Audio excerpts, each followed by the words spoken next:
Superhero. What is the first thing that comes to mind when you hear the word superhero? For Jerry Siegel and Joe Shuster, an image came to mind, and on April 18th, 1938, that image came to existence. This image being Superman, in his first appearance arriving in Action Comic #1. And a year later, two men of the names Bob Kane and Bill Finger had their own image of superhero character that was put into the world.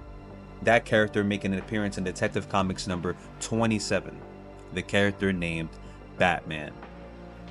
Now, these two fictional characters have helped or molded the concept of what a superhero is and what a superhero should mean to you.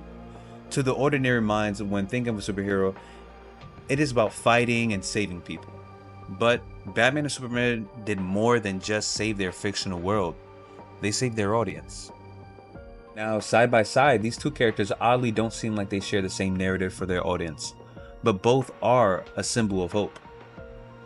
Now, we are all aware to not judge a book by its cover, but that is exactly what we're going to do. So, editing version of me, let's cut straight to the designs of each character. Alright, we aren't comparing the designs alone. We're cutting in between those fabrics of the costumes to conclude why the authors and artists chose the design choices for Batman and Superman. Where we can conclude the designs was made because of their origin, what made the characters who they are. We all know the origins of Superman and Batman, so I'll be brief. Batman's character is built from the scars left by the child of Bruce Wayne. As Bruce Wayne got older, he reflected on events from his childhood and wanted to prevent the suffering from happening to anyone else, needing a costume that struck direct fear as his enemies as he once was as a child. Now, with Superman being an alien from a very distant and destroyed planet, Krypton, Kal-El became adopted into Smallville's loving family, the Kents. There are many different stories written about his time on Smallville, placing Kal-El of Krypton a variety of adversities as an alien sent to live in a small town in Kansas. The inaccessibility to fit in the world so fragile and not so friendly to people with extraordinary abilities to Clark Kent. This is where he chooses to wear the costume his Earth mother wore for him, so he is able to express himself with the powers and abilities that he was born with. But with this costume, he also resembles an S on it, to symbolize hope, which is the way it is written in his planet Krypton. As you can see, I've used the design choices from the DC anime television universe, and that is done purposely. The reason being this adaptation between the two characters is a gold mine. In this adaptation, the two characters have made crossovers between their two shows, and the first encounter between each other was amazing. This wasn't like some type of big fight that happened between the two. No, this was just their encounter. Their chemistry reflected perfectly against each other. It was well written. Now, I know a lot of us use the well written sentence so many times, so I'm going to explain to you why I feel like it was more authentic enough between their chemistry that really stood out, that felt so realistic or felt so written well. Batman and Superman have different ideas, so their strategies to face their own obstacles will be different as well.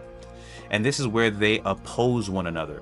During their first encounter, Batman is needed to get information that holds the whereabouts and plot of Joker. To Batman knowledge, this information could be extracted from a thug that was formerly used to work for Joker. So, us audience are new to Batman's interrogation or intimidation methods to extract this form of information. But Batman isn't in Gotham at the moment. He's in the city of Metropolis, home to the Boy Scout himself. In this city, Superman doesn't take lightly to vigilantes, as it sends a wrong message. Once the two set to interact with each other, Superman makes it well clear to Batman he doesn't tolerate this type of behavior, but Batman isn't well to play with others. The two have a brief clash, and for a second, Batman is able to lift and throw Superman. Okay, so this is an animated Batman, so between him, Brave and the Bold, and Arkham Batman, I'm never too surprised myself when they do something physically extraordinary. But anyway, Superman is obviously able to put Batman on the floor right after the exchange, but in doing so, Superman uses his X-ray vision, and he does it. Superman had... I didn't think you were stupid.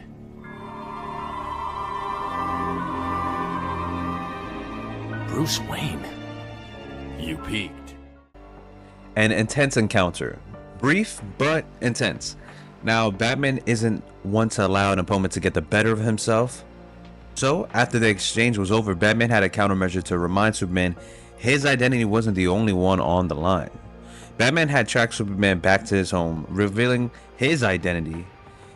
And also, it didn't just stop there. Superman had received a call that very night. He found out Batman was tracking him, that Lois Lane was going out with Bruce Wayne the very next day. The way these characters interact with each other while keeping their persona in a process is an amazing way to bring these characters together.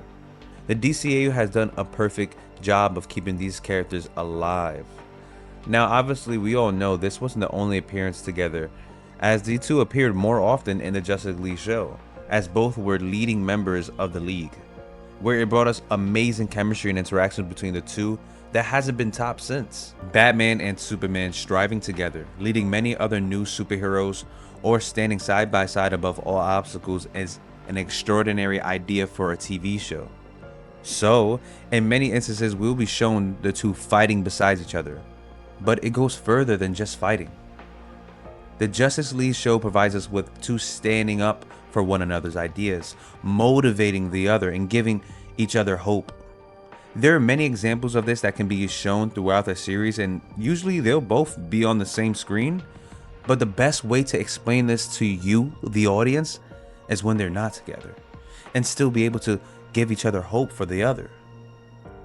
This was done during the death of Superman.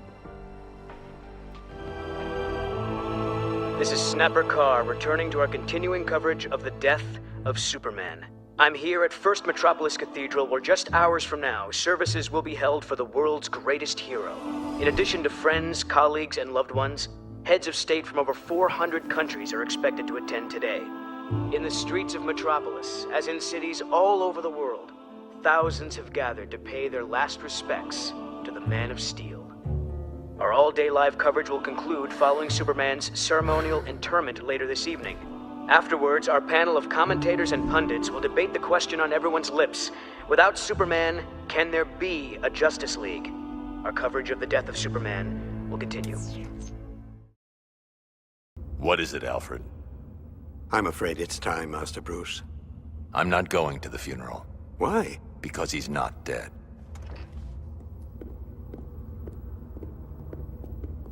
What tipped me off was the lack of evidence. Sir? I brought all this from the crime scene, and I've examined it every way I know how. And you found? Absolutely nothing.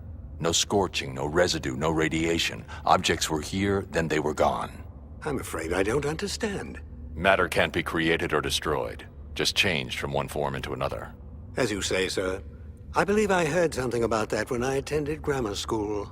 So, unless the law of conservation of mass has been repealed, there's still hope. That's wonderful news, Master Bruce. Nevertheless, don't you think you should make an appearance? What for? I've got work to do. With nothing but intuition, Batman holds on to the idea that Superman is alive. But now you're probably asking me, how is this relevant towards the two supporting each other? The answer is hope. The last thing Batman had said to Alfred was that there is still hope. When concluding to an incident scene, Batman doesn't rely on hope. Batman does his diligence to find every possible conclusion, even if it may be leading towards the opposite side. But hope was the leading determination for Batman believing Superman is still alive. Hope was everything in this case for Batman. This hope wasn't just found at the scene of Superman's passing. Hope was found from the sheer belief Batman has for Superman being able to overcome everything, even fatal things. The image Batman has for Superman is so strong that even if presented with evidence of a funeral, Batman will believe Superman will strive above it because of hope. Another dead end. I'm beginning to wonder if I might be wrong. I've got some things to say. I should have said them when you were here, but... Despite our differences, I have nothing but respect for you. I hope you know that. You showed me that justice doesn't always have to come from the darkness. I'll miss... Superman doesn't need to be side by side with Batman for him to carry out what they both taught each other. What they learn is always carried with them. Batman had stopped just being the fear for criminals, because over time he became the hope that Gotham needed. What Superman did was help remind him that there are more than just Gotham that needs hope. So there will never be a kid in the alley who lost their parents to a mugger again. Batman and Superman is a knight that needed a Boy Scout. This video took forever because it took me out of my procrastination stage, so I think I'll be uploading so frequently, but I want to show you guys how lazy I actually am and a little bit procrastinating. That usually I have the outro video with the little templates of the next video, this and that. Oh, but I'm not doing that. It's just a black screen. Like, don't worry, there's nothing wrong with your phone, there's nothing wrong with the video, it's just a black screen. I got too lazy. I don't even know if I'm gonna put all the music, the outro music that I usually have for the video. I just really want to show you everybody that I did it. I did it. I did it, and I'm proud that I did this. I love this video. I really do. But at the same time, dang, I need somebody to edit. There's no way. I don't know. I can't live like this anymore.